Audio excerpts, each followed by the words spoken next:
Mix by Rahul राय, माँ सती recording studio author.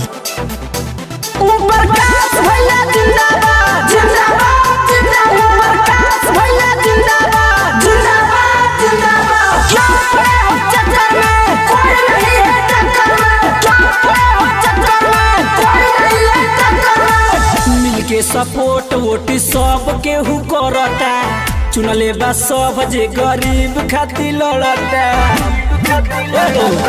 मिलके सपोर्ट वोट सब केहू करता, चुनले बा सब जे गरीब खातिर लड़ता।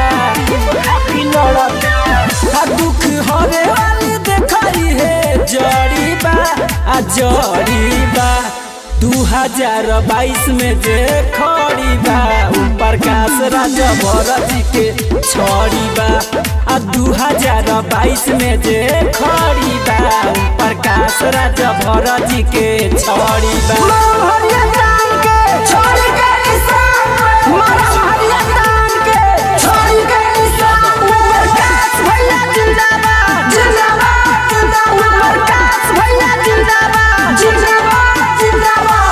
छड़ी के चर्चा पूरा गाँव में हो खता, बाड़े विरोधी जवान बैठी के सोचाता।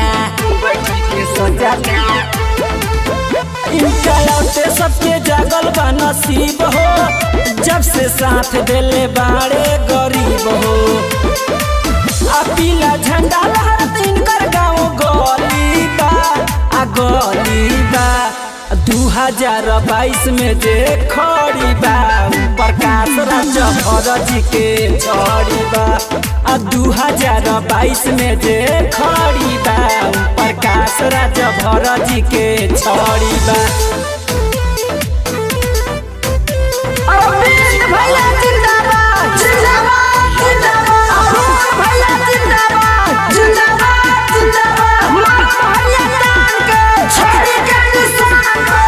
राजभर के लाल बाड़े करत कमाल बाड़े, सब जिला में ही तो करत धमाल बाड़े।